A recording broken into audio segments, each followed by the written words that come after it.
pares-pares sa Las Piñas. May libreng buto-buto. Break time na. Kain na po tayo. Ito po yung aking ulam ngayon ay binili ko doon sa kinakainan kong sa Las Piñas. Yung pares-pares na may kasamang buto-buto. Ito yan o. Nag-take out ako. Para ito yung ulamin ko ngayon. Yan. Laki no. Kasi pwede kang maghumingi sa kanila ng extra sabaw. Ayan. Pagbigay ng extra sabaw, ayan na. Di ba? Yung buto-buto, medyo mayroon ding laman-laman. Yan.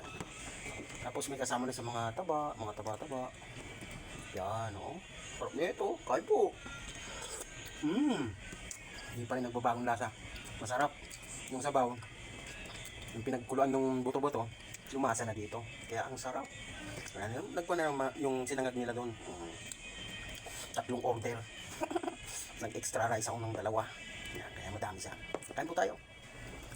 Ay, grabe. Napakasarap po eh. Kain po.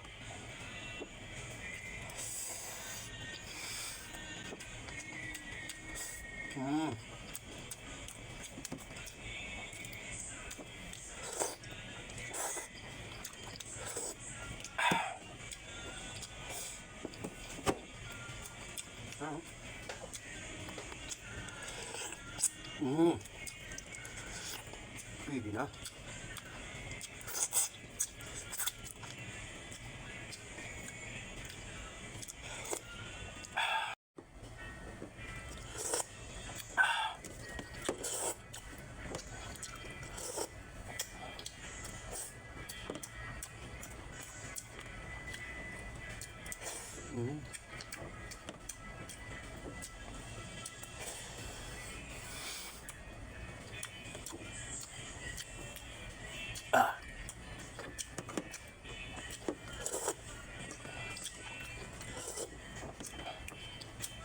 Bakang-baka ang sabaw.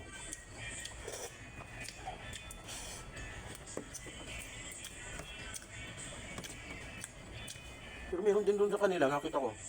Patang baka yung kwan. Ang lambot na, grabe. Hindi ko pa na-try yun. Sunod yun ang try kong kakainin. Hindi ko alam kung magkano yun. Ito kasi 55 pesos lang.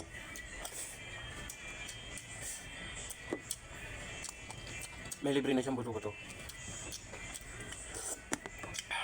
Sarap.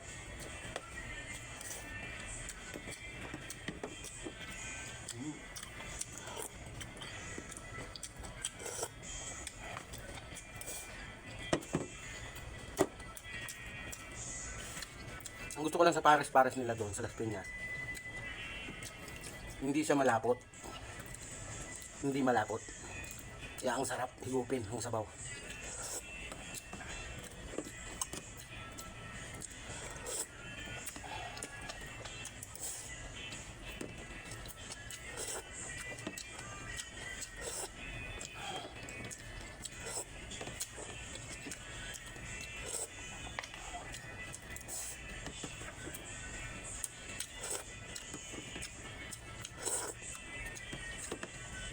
Yummy.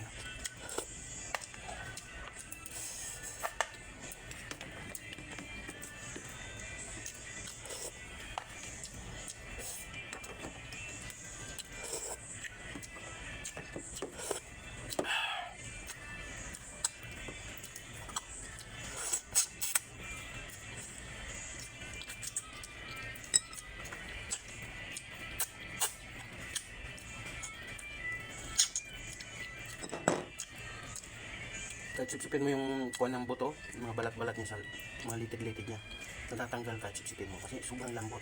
Pinagpakulaan talaga ng sobra-sobra. Oh.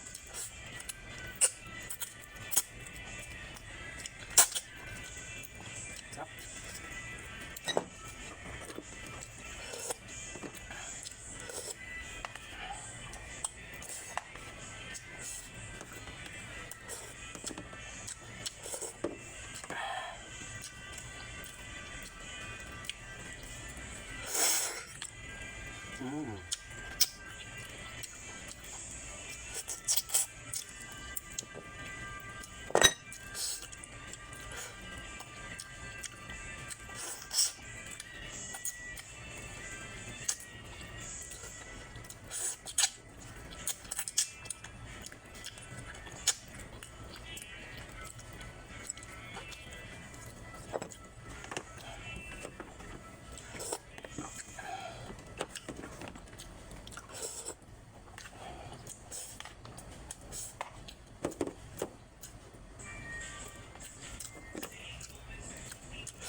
sipsipin.